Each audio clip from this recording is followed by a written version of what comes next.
Ashamaa harka fuunee daawwattoota hordoftoota keenya akkam nagaa keessanii nageenya koo kan jaalalaaf kabajaa bakka jirtanitti sinaa qabu. Egaan daawwattoota fi hordoftoota keenya odeeffannoo jajjabaa qabannee isiniif dhiyaanneerraa hanga dhuma xumura qophii keenyatti nu hordofaan affeeraa keenya odeeffannoo nu tarraaf isinii qabnu.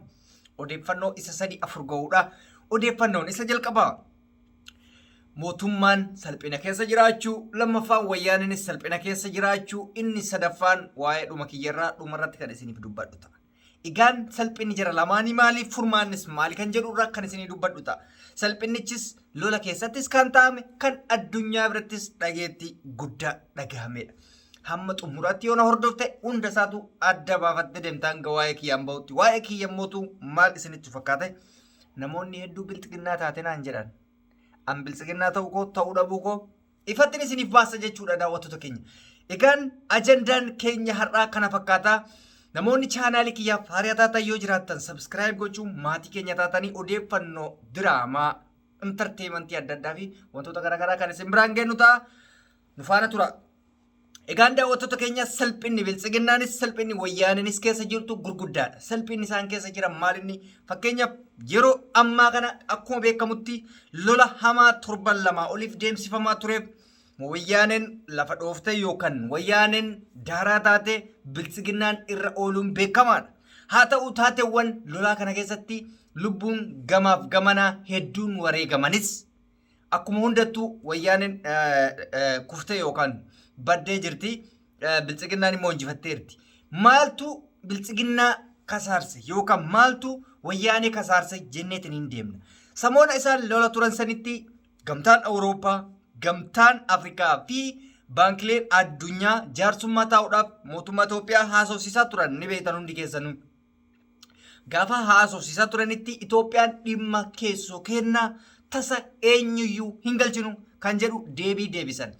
Deebii san qofaa miti paarlamaa eeggaddaa irratti yoo dhageessan Itoophiyaan dantaa isheetiif jettee dantaa isii eegsisuuf jettee tasa waan biyyoota biraa fudhatu hin qabdus hin fudhannus. Sababni isaa yoo nurraa cites kan citu maallaqa malee kan biraati miti. Dubbiin akka gaafa jedhanii sanirraa faallaa taatee argamtee jirti. Osoo kana hin xumurin dura salphinni wayyaanee hoo maali jenna? Wayyaaneenis ana malee hoomuu hin jiru.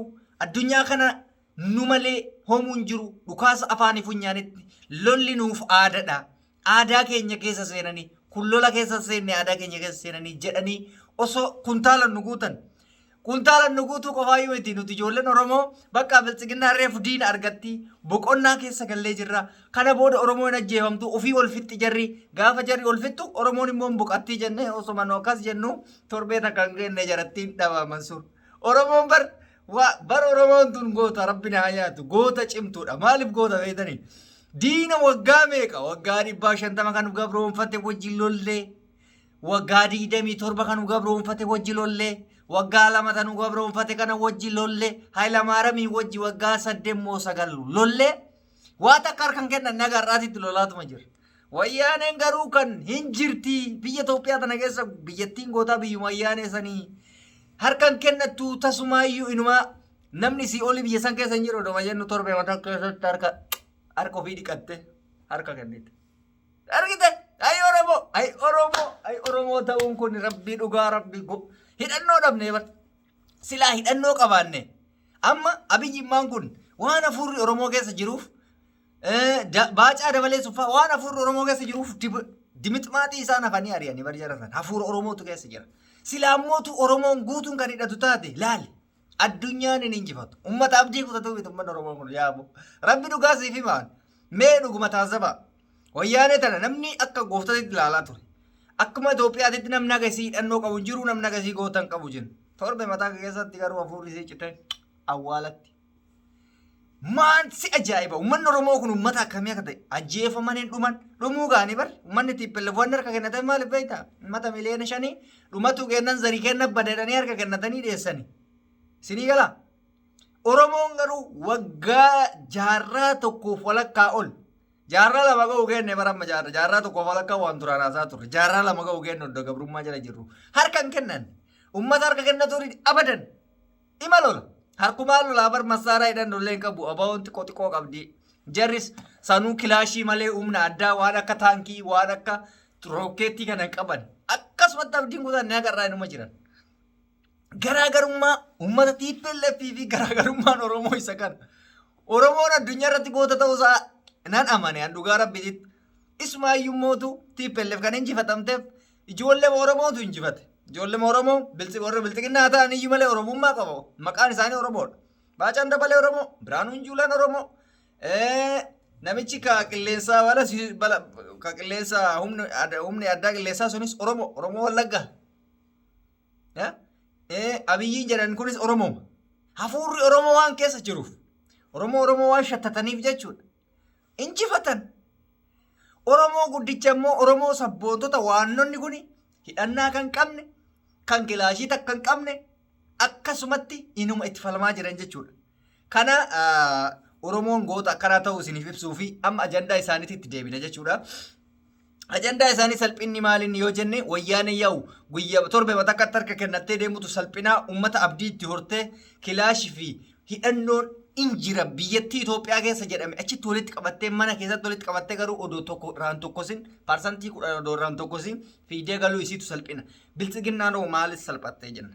Biltsiginnaa wanni salphatteen baankiin addunyaa kan duraan ji'atti birrii miiliyoona doolaara jechuun miiliyoonadhaa biiliyoona 100,000 ol irraa liqeeffatan akka liqiisan irraa uggurtuu beeksifte. Sababni isiin beeksifteef maaliifi? Ajaja nuti siif kennine fudhachuu dhabuu tuffinuuf siif kennine fudhachuu dhabuudha. Yoo garuu filannoon kun hin taane jedhanii nammallee yoo filannoon kun hin taane Reuters jalatti dubbise filannoon kun yoo hin taane jechuudha. Wanti carraan isin qabdan lammiilee Tigraay 50,000 caalan kan baqatan sababa lola keessanii kan baqatanii Suudaan galan tokko isaanitti hin galchitanii akka qubachiiftan jedhamee dirqamni itti kennama. Uummanni Tigraay kan baqate kan baay'inaan 50,000 caalan kuni warri barbaadu jedhanii garuu mirga kennaniif namoota biyya ofiitti deebi'anii ijaaramuu barbaadan lafa ofii qubachuu barbaadan tokko mootummaan tokkocha osoo keessaa reebin qa'ee isaaniitti deebisee akka qubachiisu dirqamni itti kennan. Yoo kun hin taane birriin ta'e hin jirtu jedhanii birrii addi nurraa liqeeffattu birrii nuti si gargaaru hin jiru jedhanii. Gargaarsi biyya takkarraa cite jechuun immoo biyyi akka Itoophiyaa sadarkaa hiyyummaa keessatti sadarkaa jalqabaatti yaamamtu. Itoophiyaan addunyaa irraa biyyoota hiyyummaa qaban keessaa biyya jiddu galeessaa osoo hin taane biyya hiyyummaa qaban keessa sadarkaa jalqabaatti kan yaamamtu isiidha. Biyyoonni jiddu galaa qarqaarsa godhaaf biyyoonni gurguddatan qarqaarsa godhaniif qarqaarsi kun hundi yoo raacite biyyattiin kufte jechuudha beeka. Qabeenya xiqqaa miti kadhumu. Xiyyaarri takkatti hin kadheen gadda TPLF dhooftee kuffiste sun birrii xiqqaan hin bitamtu beeka. So Itoophiyaan sadarkaa ittiin kana bittu sadarkaa ispoonsara adda addaa ittiin argattu waan hin qabneef dirqama kana gochuu qabdi jechuudha. Kanaaf salphinni kana caala hin jiru kun waa'ee dhimma kufaatii biyyattiitii fi waa'ee dhimma guddachuu biyyattiiti. Biyyi takka waraana seenee jechuun guddinni isii baay'ee jabaata. Itti dhugaafacha waan biltsiginnaa kana itti dhugan malee namaan dhufu. Itti dhugaa gisee waa'ee biltsiginnaa haasofnu isin hunduu bakkuma jirtanitti itti dhugaa sirriitti. Innaa kun isa akka kanaati jechuudha odeeffannoon meegama reedii aadamitti deebina. Reediin maal ta'eetuma biltsiginnaa farsa. Reediin maal ta'e wayyaanee tan akka jibba. Yaa jara kenna. Ani wayyaaneen maali biltsiginnaan bareedduu jirti sirrii jirti akkana jirti jedhee jira jedhee dubbadhee beeka. Wayyaanee xiqqeessuun biltsiginnaa deeggaruudha. Maal ani wayyaanee jibbuu mirgan qabu. Dirqama wayyaanee ati jaalattan si hojii jaalachuu qaba.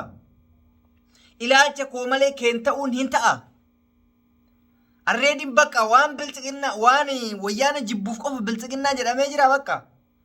Haganumaa bakka haynii sabboonummaa Oromummaa walitti qaban. Ani wayyaanee jibbuu mirgan qabu. An ammas booris iftaanes wayyaanee ol diinni kiyya hin jiru. Diinni anaaf guddaa anaaf miti Oromoof diinni guddaa wayyaaneedha.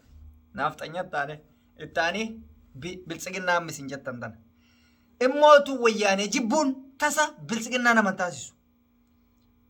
Naafxanyaa jibbuun tasa biltsiginnaa naman jaalachiisu. Sinii galee dhaaba deeggaruu waan bira dhugaan jiru waan bira an dhugara dhaabbadheetti jarri injifatamuun sirriidha nu fayyada jaalattee jibbite. Biltsiginnaa inumaayyuu biltsiginnaa odoo injifatamtee wayyaaneen injifattee akkatti quba funyaan nu keessee jirti yoon quba funyaan nu geettee jirti. Wallaahi billaahi na amani osoo wayyaaneen tun moote jechuudha. Osoo wayyaaneen tun moote mana hidhaa keessa warri jiru tokko achi gadi hin ba'u ibidda achitti gaazii itti dhaqanii itti firfirsanii ajjeesan.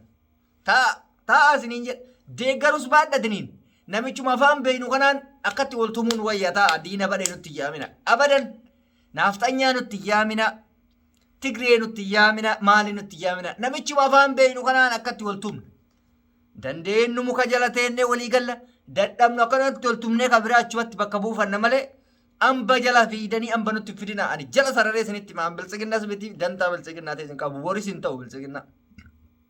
Baay'ee biltsiginnaa ka ta'u gaafa Jawaar mana hidhaa keessa bahe.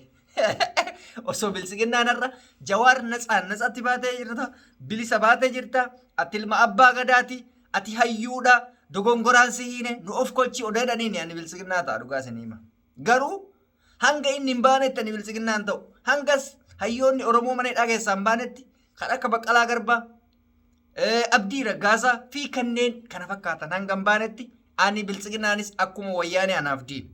Garuu gaafa jarri baate immoo biltsiginnaadha walumaa galatti maaliif jarri yoo baate bakka bilisummaadhaan falmatanii bilisummaan falman waan Jawaar jedhe jala immoo hin hafuun yoo inni qileenuu naqallee girisaadhaan. Innaa daawwattoota hordoftoota keenyaa har'aaf oduu isin dheeressinee jira hamma xumura qophii keenyaatti teessanii yoo hordoftan galatooma isiniin jenna. Namoonni chaanaalii kiyya faaraa taatan yoo jiraattan subscribe gochuun maatii keenya ta'a nuti girisaadha. Girisaa akkanumaan gir jiru sanii miti immoo baay'ee girisaa sammuu qabdu gartee. Tan ilaalcha ofii jala deemtu malee tan ilaalcha namaa jala deemtu sanii mitan abadan ilaalcha namaa jala deemu irrallee burullee maa abbaa fedhe hin taane goota fedhe maa hin taane ilaalcha kanatti fakkaata qofa jala deemaa fayyaa naa ta'a.